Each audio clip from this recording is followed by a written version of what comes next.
So welcome to night one. This is really exciting, and thank you to y'all for joining us up on the stage. I really can't see people, but this is good. One of the best things about ACC, in my opinion, and why I like the work so much, is that we are building the conservative environmental movement, but we're doing it by involving everybody.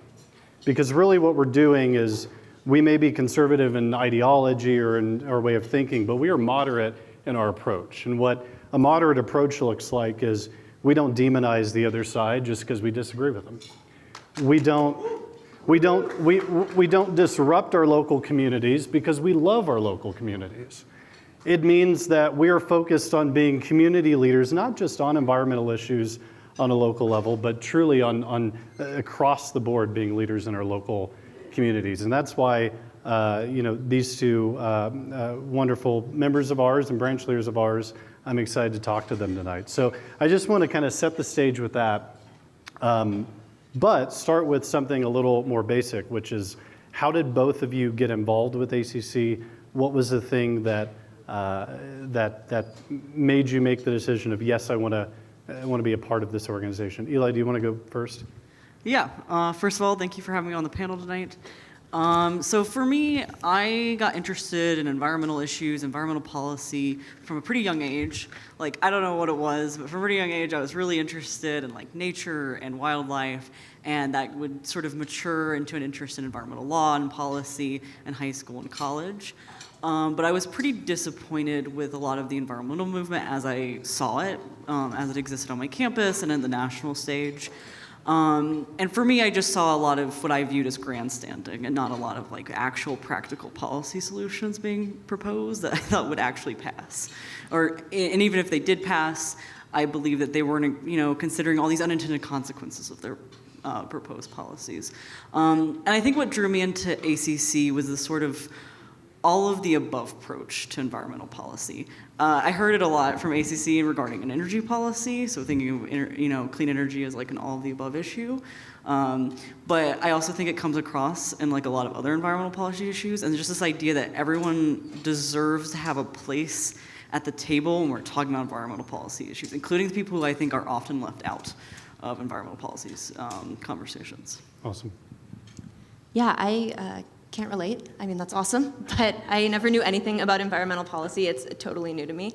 I'd always been a Republican, but a lot of Republicans never talked about this, so I got in primarily just through relationships, hanging out with a lot of ACC folks in DC and going, yeah, I heard nuclear was horrible or something, and they all corrected me, and I've learned a lot along the way. And yeah, I kind of stuck around mostly just for the relationships, which I kind of have realized is a lot of how I've gotten a lot of places in life. And you learn the policy wonk stuff along the way, but I think having really good people to do really good things with is ultimately what got me into ACC and really what's kept me there, because as someone who felt totally like an outsider in a lot of the wonky areas, especially in DC, where people can throw around the data and the charts and it just feels very intimidating very quickly.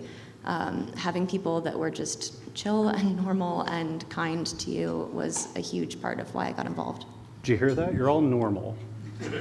No. That's what we bring to the table. We're normal people, I promise. So one of the things that strikes me about both of your branches, and Alina, we'll start with you, is that you've been able to, in a fairly short amount of time, build up a pretty considerable community. And you've done it with people who come from all sorts of different backgrounds and different occupations, and some people are in the environment, climate space. Some people, you wouldn't think that they're, would necessarily be involved in that space. My question is, what is it like to organize that group? How do you get that started, and how do you kind of prime people for ACC and our unique way of doing things? Yeah, I mean, we've kind of had two primary routes of programming, both with sort of the just get people outdoors and get them to like the environment in general, and then on the other hand, really giving back to the community. And I think those are both things that you don't have to be a wonk, you don't have to be an expert to really enjoy. And I think telling people that, hey, you can just show up. We had somebody show up the last time, and it was a dad with his kids, and they had their own trash grabbers. I mean, that is huge dedication. And the fact that you can just come on a Saturday and learn really about what people are doing in their lives. Everybody comes from a really wide range of career backgrounds and everything. I think a lot of people genuinely just want to get outside on the weekends, and they're happy to stand with you in a creek and pull out. I won't name what we pulled out of that creek, it was gross. But I mean, people want to have those sorts of conversations. I think in a lot of ways, especially after COVID, we're pretty starved for community and starved for just meeting the person down the block and not somebody you work with or somebody that you're trying to get the business card of, especially in DC. Just genuinely people who care about whether or not the little ducklings are eating cigarette butts. And it's a very nice and refreshing way to come out of just 2 hours on a weekend. Yeah, the ducks have to be, I think, 18, 21 before they can smoke. Yeah, in DC it's 21. Right, gotcha. By the way, you know, one of the things that I love is, like, anyone have a bedazzled trash picker upper in here? I've seen one of those at a branch event. It's pretty incredible. Eli, what about you bringing people together? Yeah, I definitely second everything Alina just said. But I think, like, for ACC Triangle, we really try to focus on policy and educational events. So I think the strategy ended up looking a little bit different in other ways, outside of the service and outdoorsy events we did. And I think a lot of it was getting comfortable with cold call emails to people that you knew in your community who were doing cool work and you thought you could get along well with, even if you had different political views. And in terms of, like, getting people of all these different backgrounds together and organizing this stuff, I actually found people were really intrigued by the idea of ACC. You know, it was oftentimes an organization they maybe at most had heard of in passing because they were already engaged in the environmental movement, but sometimes they had never even heard of it. They were sometimes a little surprised that self-described conservatives would even call themselves environmentalists. So it actually, in my experience, wasn't too hard to get people, at least, you know, to that first step of getting a conversation with you, because they were just so interested to learn more. And then on top of that, providing them with just good educational opportunities that they wouldn't get elsewhere, and, like, being willing to create spaces where they can have conversations and debates and learn things that they feel like they sometimes can't get elsewhere, you know. I think at a time when, as people become more and more isolated in their bubbles, right? We whether it's your social media feed or just the people that you network with in your community, we are so, and not often our own choice, we just fall into naturally being around people who we agree with, who have the same point of view as us. And the beautiful thing about, like, an ACC event is you don't really talk politics when you're picking up trash, right? Like, when you're planting a tree, you're not having a debate over issues and being negative toward each other. And so that's always important. Have either of you had moments where there has been sort of a tension or someone who really did not sort of vibe with our approach? And how were you able to address that or overcome it? I can go first here. We had a couple experiences, I think, at more policy-oriented discussion of based events, where sometimes more controversial topics in the environmental space would come up. This included things like carbon tax, but also the role of clean energy sometimes. So, like, you know, we had people from lots of different energy backgrounds that I think sometimes were suspicious of the other person in the room's background on this. And they would, I think, get defensive if, like, someone else was, like, more critical. And then we also had instances where, like, we had people really come out swinging for a carbon tax, which is, you know, I don't know everyone's opinions about that, but, you know, that's fine. But, but, like, other people in the room had, like, serious questions about the validity and, like, what the actual outcomes of a carbon tax in the United States would look like. And I think part of it came down to creating an environment, like, especially as a branch leader, creating a space and environment where the expectation for everyone was, like, you can disagree with people, but it needs to be respectful, and we're gonna, like, actually have, like, I'm fine to make space for everyone in this room to have a debate about the topic, but, like, the tenor of the event has to remain respectful and professional. Yeah. We stick out in that way, right? Alina, like, especially in, I don't know what's happening, especially in DC, I feel like that, you know, people are, I don't live in DC, so I won't, but I will. People are very invested in their identities, and often it's tied to their occupation, all that. What are your experiences with that? Yeah, I think for us, this has mostly come to a head not come to a head, that sounds really dramatic. But it's more come up when we get asked to collaborate on certain projects or things that just are completely out of scope for ACC. We've been asked to go to some pretty doomer-esque climate protests and just the world is ending and let's all cry about it together. And the thing is that we don't want to turn this down and say, sorry, you aren't our type of environmentalists. So what we've tended to do is go, hey, that's not really something that our chapter usually does. However, the following weekend, we're really looking for a co-sponsor for a cleanup, and do you want to bring your people to this? And so I think it tends to just be easier to loop people into things that you're already doing. We've co-sponsored with Young Democrats groups and YIMBY groups and the like, and it's been wonderful. Because ultimately the middle of that Venn diagram is pretty big. The solutions that we're going for might be different, but the problems that we're all agreeing on are really the same. Nobody likes trash in their communities. Everybody wants cleaner energy. How we get there is, and that's kind of where we get into the minutia of it. We have also had debates, and they've been really well run. Luke has been fantastic with it, wherever he is, and just mostly focusing on, like Elijah said, making sure that the tenor in the room is low and that we're all working towards a solution together, and the idea is to just get into the minutia of it. We had a nuclear policy debate, and we couldn't get people to disagree by the end of it, which was wonderful, and we all just kind of chilled afterwards. And yeah, I think keeping it on that and building the relationships first. We had a group next month that we said, let's do a debate, and they said, let's do a social first. And so we're going to do a hike and bonfire and s'mores, because you can't hate people after you ate s'mores with them. So I think building relationships first and having the argument second, especially when you have people who might have stronger disagreements or things that are truly tied to their identities, is really important. That's really powerful. The word coalition in our name, I think we really exemplify that in who we work with, right? There have been people who, it's funny because for some groups we're too right, for some groups we're too left, and it's like just simply because of the people that we've worked with. And our point, like that's sort of our whole point, right? Is that we need to be able, if I can agree with you on this one thing, we don't have to have a total consensus, but we can have those discussions, we can have those debates. We can make you think, by the end of the debate, think our way completely, which is great. Good job on that. But that kind of goes into the messaging. What have you found to be some of the most effective messaging that has been a unifier for people? I think primarily sticking to actual policies and just positivity. It's very hard to hate people for policy disagreements. It's very easy to hate people for all this culture war stuff that gets really emotionally charged. But if you're really just disagreeing about where tax credits should be and exactly what type of permitting reform we need, you kind of just end up looking kind of both side by side and facing the problem together. And the positivity in general, I think, has also just been really helpful. It's very difficult to hate people over going, I just really love ducks, and they've got these ramps outside of the Capitol building, and the ducks can go into the pond. We haven't worked on that specifically, but that's a goal, because they're really cute.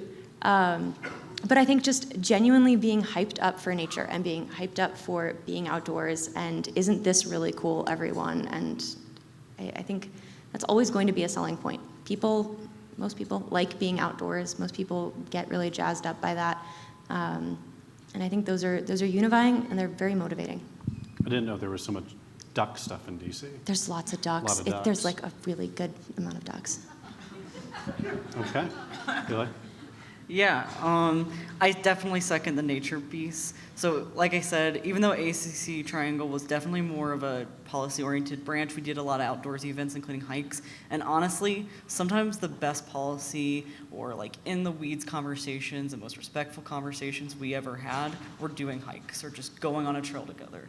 In a lot of ways, that action itself was the messaging, to be like, the goal is for everyone to get together and do something positive and be in nature and see why we're all here, why we all care about the environment in the first place, right? To go see the thing we actually care about. And when you're in that environment, it's just too hard to get heated or polarized. Yeah. I think of a lot of good stuff can happen on a hike, right? I mean, Benji, when you hiked with John Curtis, and then we kind of built a the foundation of a lot of stuff we have today.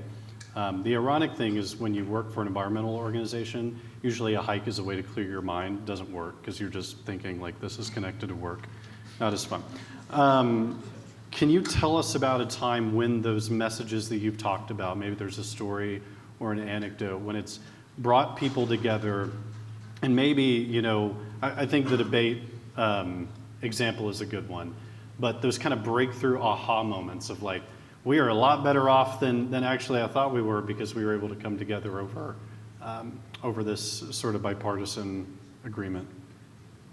Yeah, I think just to reiterate, the debate was a fantastic one. We kind of just kept going back and forth on nuclear, and it was intended to be nuclear versus traditional renewable energy. And there wasn't really a versus by the end of it. We all just went, yeah, nuclear is kind of batting out of its league in a lot of ways, but it's an all of the above approach. And we kind of just ended up circling and going, wait, were you for or against by the end when you kept listening to speeches? And kind of in the follow-up, everyone was doing sort of a coffee hour afterwards, and a woman came up to me and said, wait, so are you guys conservative or environmental? And I went, oh, both, actually. And she had kind of a weird look on her face and didn't totally understand what I was saying. She said something to the effect of, oh, well, then you must be for permitting reform, right? And I went, yeah, actually 100%. And she goes, oh, and she kept trying to like poke and trying to find things that we disagreed on, and I went, there's probably not that much. We're probably all there, and she, I don't know, I think definitely bristled at the idea. I had walked in and I introduced myself as a Republican, and I don't think we got off to a great start that way, just, you know, knee-jerk reactions, we all have them. And by the end of it, we just kind of left and was like, you're cool. And it's, I don't know, it really is those personal relationships, but it was a great aha. It's like, put your guard down and be my friend, right? Yeah. Chill out. Eli? I think the most impactful experience we had at ACC Triangle was actually a combination of a hike and a conversation, not a lecture, but a conversation with a local city council member in the Triangle area.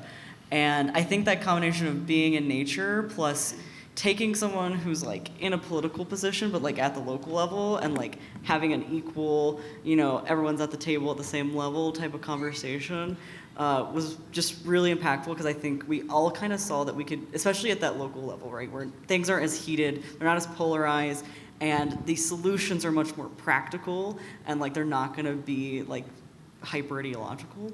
I think we were able to see how much impact we could really have without necessarily having to give in to our most polarized feelings or like, you know, concede to some bigger political project with things we may not have always agreed with. So basically what I'm hearing is that, you know, nationally, our movement often is shown as very divisive, and there isn't a lot of agreement, and you're either, you know, pro this deal or against this deal. But I think it's an important message for people, particularly, you know, we have this weekend members of Congress in attendance, we have staffers, we have people in the policy space. I think it's important for them to hear that on a local level, people are united on this issue, and they're not thinking about it through even necessarily a political lens. Is that basically a fair way to summarize kind of your experiences? Definitely for me, yeah. Yeah. No, absolutely. I mean, I feel like I get on Twitter and it seems like everyone is either on the extreme left or on the extreme right, and then you go out into your community and you go to the cleanup and everybody's in agreement on a lot of things.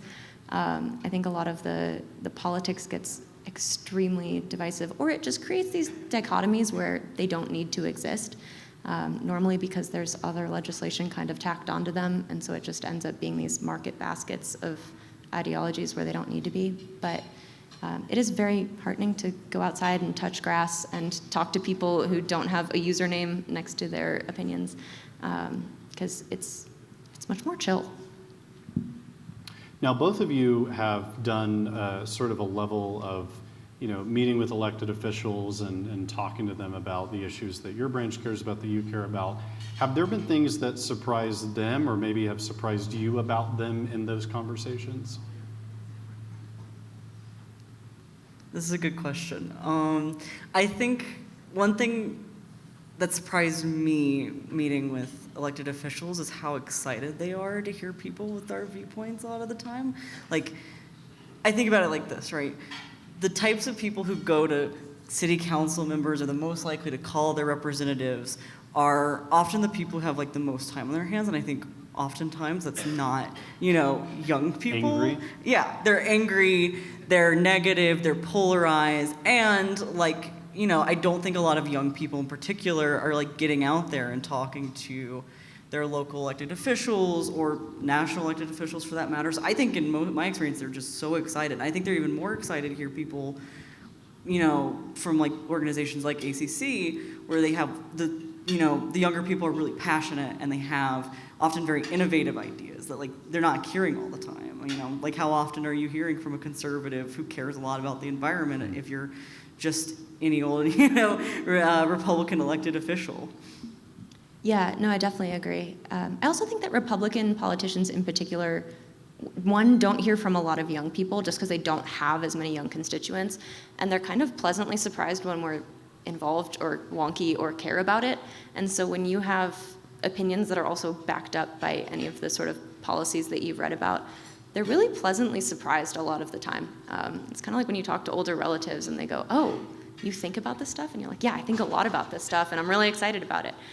They want to hear from you, but I think, like Eli said, a lot of the people calling their office, I don't know if anybody's worked in a district office or gotten those calls, it's usually the same 4 people, and they tend to be above a certain age, and they tend not to be younger folks like a lot of the people in this room, especially for Republican politicians. They're used to hearing a lot of the same things, and they want to hear from you. They want to hear that you care and that you have opinions on these things, and specifically that you care about the environment, because that's kind of music to their ears, especially if you're in a red district.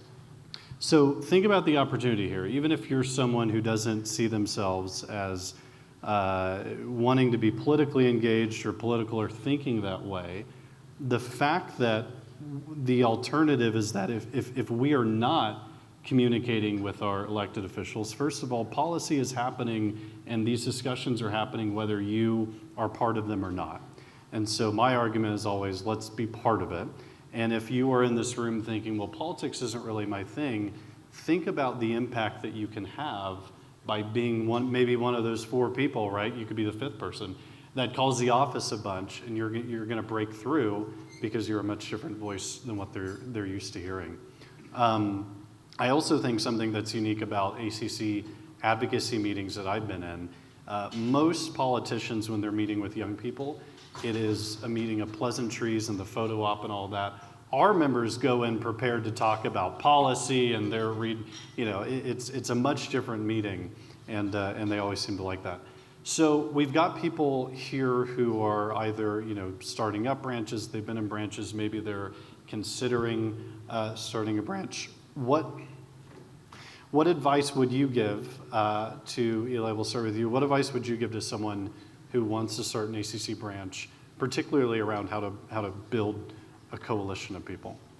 I'll start with the easy thing, which is food always brings people to your events, especially young people, and even more especially college students.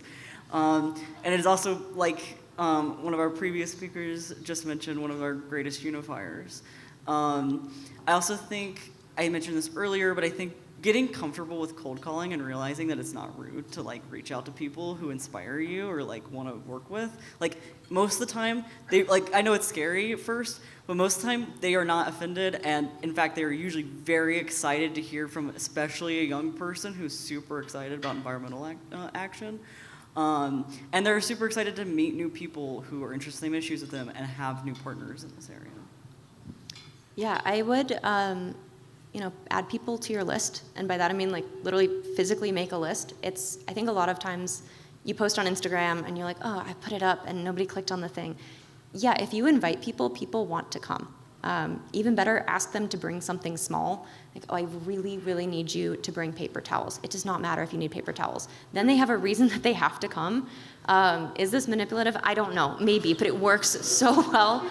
Just have an apartment of paper towels. I have so many paper towels. Do you need any? I got maybe. so many. Not necessarily that, but I mean, give somebody a job. Say, hey, we really need you to drive to this hike, or if you can bring so-and-so, that'd be really good. But genuinely reach out with individual invitations. People forget, people get busy, whether you're in school, whether you're a young professional, you've got a million things going on, and even if it's an Eventbrite, it probably got lost in your spam. Actually text people, get their numbers, like build those relationships. Would also second the cold calling thing, especially if you're looking for policy people. Don't necessarily just email the head of whatever organization you're looking at. There's a lot of PhD, grad student type folks who are early in the field. They're going to be super chill. One of them made us an entire presentation full of SpongeBob memes that were nuclear related. It was awesome. And I found him in a meme group on Facebook, and he posted about his dissertation, and I went, hey, you do nuclear economics. Do you like food? Again, food. But I mean, don't always just go for the people who are the first person that comes up on LinkedIn or something.